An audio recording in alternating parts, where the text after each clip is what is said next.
Today on Faith Matters, Lydia Kinne joins us as part of our ongoing Someone You Should Know series.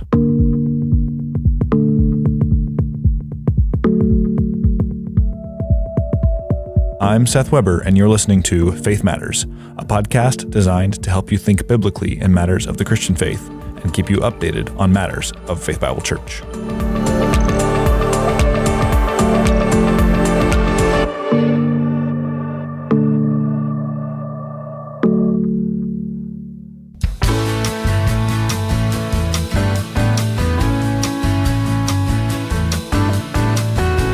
Well, it's a pleasure to have you here, Lydia. Thank you for having me.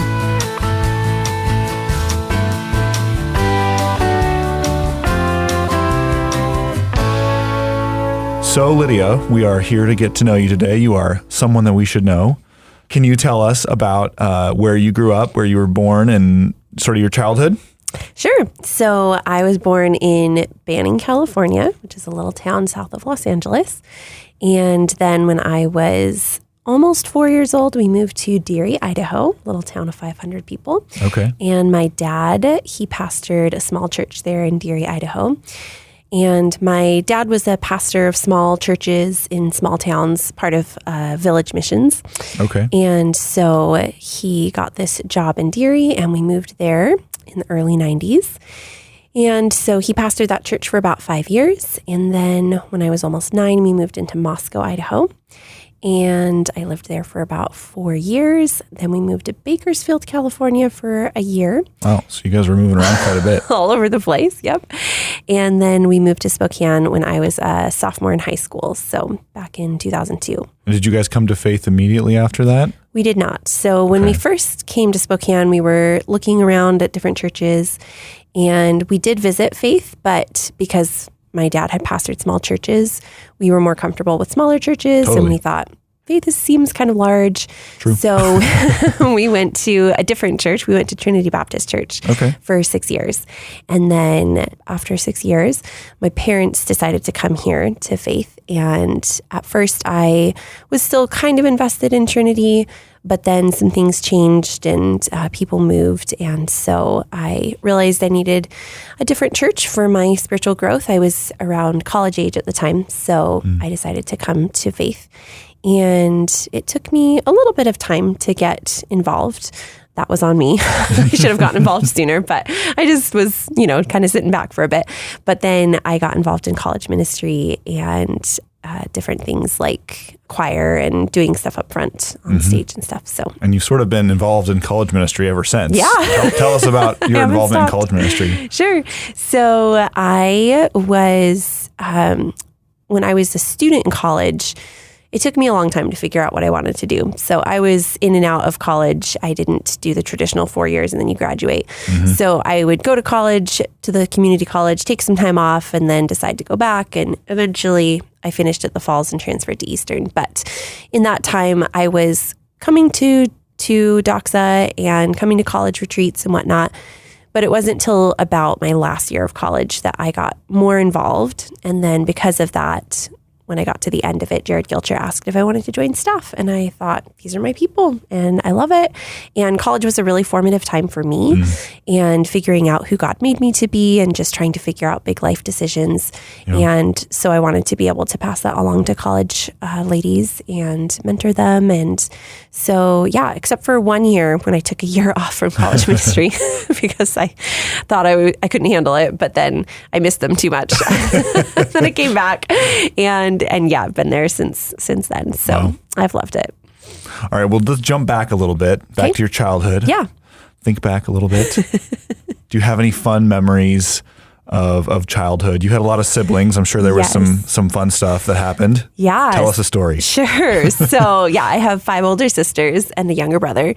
And, but because of the age differences, a lot of the times I played by myself. I was homeschooled. Okay. I'm a homeschooled child of the 90s. Nice. And I had a very, very large imagination with my American Girl dolls and Adventures in Odyssey and all the, classic 90s things. So I had a huge imagination, and I also just kind of took charge of my friend groups. So when we first came to this church in Moscow, I made some friends, and they already kind of had their little friend group established, but I came in and I was just going to kind of take over. So they had this little detective agency, and they were like, I'm boss one, and this girl's boss two. And I came in and I was like, I'll be boss one now. And they just let me. And I look back, I'm like, why did you just let me like take over? And my friend is like, well, because we liked your ideas. I'm like, okay, well. So you're still friends with these gals. That's funny. They've still stayed friends with me, oddly enough. But thankfully, God has worked that out. So it's productive leadership and not bossy leadership. All right. So tell us, after you finished up at SFCC, transferred to Eastern, what did you study at Eastern? And then what did you do after that? Yeah, so I studied education. So what took me a while to figure out was if I wanted to be a teacher or if I wanted to go into film acting, because I've always loved theater and acting. And I took some time actually and was part of a talent agency and did some acting coaching and small gigs on the side. And then when I really thought about what that would entail, I was like, I don't think that's the direction that I want to go with my life. It requires a lot of sacrifice and just hard decisions that I just don't think I want to make. So I decided to go into teaching, and I still really wanted to have theater in my life. So I minored in theater at Eastern. Cool. And elementary ed was my major with reading as an emphasis. And then after I graduated, I started teaching at Madison Elementary School here in Spokane. And while I loved it, because I did get to teach only English language arts at that school, I realized that the day might come that I would want to teach older kids. And so I also never wanted to go back to teaching math. So I decided to go back to Eastern and get my secondary English endorsement. Okay. So I got that. And that, along with the theater minor, has been super helpful to where I'm at now in my life. So I taught at Madison for 6 years, and I did theater clubs there. I've also directed shows for CYT, and that's been really sweet. But now I teach at Northwest Christian, and I teach junior high English to 7th and 8th graders. Nice. And I think I've really found my sweet spot. I think people will think I'm crazy for loving teaching junior high, but they're great kids, and I love getting to teach the subject that I enjoy most. And I also get to be the theater program director at Northwest Christian now. That's great. So all of those things that I wasn't sure at the time, like, should I minor in theater? Is this really going to be helpful? God has really used them in my life to do things that I enjoy. Nice. That's really cool to see God being faithful to you in that way over the years. Absolutely. So tell us how you came to know Jesus. So I, of course, grew up in a Christian home. My dad was a pastor, and I don't ever remember a time not going to church and reading Bible stories. My mom shared the gospel with me when I was 5, and I know that seems kind of young to accept the Lord, but I remember that moment very clearly of her explaining the gospel to me and me accepting and praying the prayer. And obviously, when you're 5, you don't really understand the full gospel, but as I grew older, God revealed more aspects of the gospel to me. I remember at 10 feeling a little scared that maybe that prayer I prayed wasn't real. And so I was like, I need to rededicate my life to the Lord. And I got baptized when I was 10. So I believe that God genuinely had saved me at a young age. And because I had a desire to follow the Lord and read the Bible and grow. And a lot of that had to be kind of worked out over the years because I'm definitely a people pleaser. And so even though I knew the verses that say, you are not saved by works, but by grace, I still felt this need to always be pleasing other people, be pleasing the Lord. And so he really helped me over the years understand what true grace was and that there's really nothing that I can do in addition to what he's done to save me. And I think that became clear to me around 18 when we had just some family difficulties.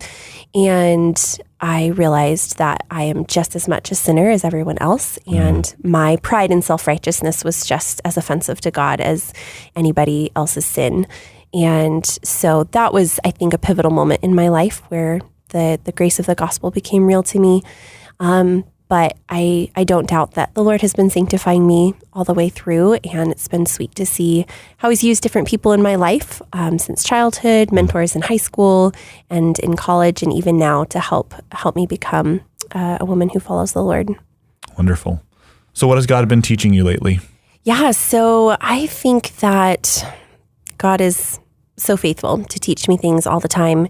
And I think that the season that I'm in right now, I love my job as a teacher, but I also love writing. That's a passion of mine for a really long time. And so I'm in a master's program right now to get my degree in creative writing. Wow. Okay. So, yeah, master's in creative writing for educators. And then I also took a course recently with an editor from Multnomah and Waterbrook Publishers about getting a book published. Nice. And so I do feel strongly that I want to pursue that avenue of getting books published and using my writing to honor the Lord. And so I think that right now what God is most teaching me is to trust and obey. And it seems, simple, like the old hymn says, but it's really like day by day, I get up and I say, okay, Lord, I trust you for what I can't see. I don't know what you have in store for me, but I'm going to be obedient today in what you've called me to do. So I'm going to be obedient in my job that you've given me for now, and then also take steps to better my writing and to be faithful in writing, even if it doesn't seem like there's a huge platform. I want to be faithful to use this gift to encourage other people and then allow him to do whatever he wants with it. So I think that it's been sweet to grow in my trust of what he can do and not trust in myself and my own abilities, and just to get encouragement from other people that, yep, this is the right path to go. And I have no idea what the future holds, but God does, and I can trust him because he's sovereign and he's faithful, and he'll lead me there. That's really good. Yeah. That's a good reminder for all of us. So how can we as a church be praying for you right now, Lydia? Thank you. Yeah. I would love prayer just for continued faithfulness in my writing, no matter what that looks like, and faithfulness in my role as a teacher. And again, I really love what I do. Sometimes it can get lonely as a single woman, so I want to be transparent about that with my church family and just have them encourage me in prayer in that journey. And I'm really thankful for the body of Faith Bible Church because I truly do feel like I'm part of a family, even though I'm not married. And the people here have just folded me in like one of their family, and I really appreciate that. So just continued prayers for that I would continue to be faithful. All right. Well, it's a joy to have you as part of the family. Thank you. Now, we've come to the time where we will speed through the speed round. Okay, Are I'm you ready? Okay.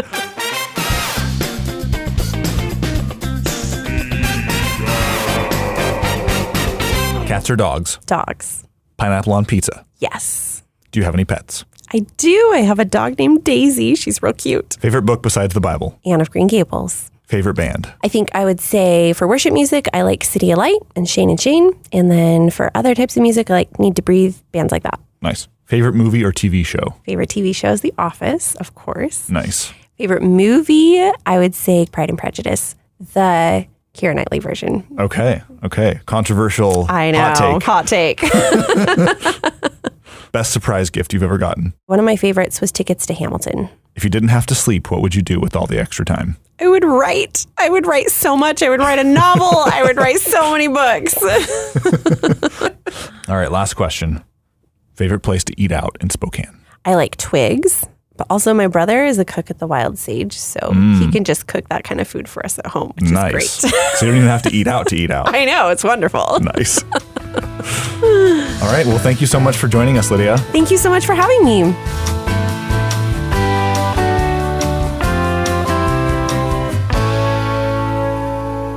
Before we end today's episode, I wanted to mention that today is the last episode for this season. We're going to take a little break for the summer, and we'll be back in the fall with more great interviews, stories, and content for you.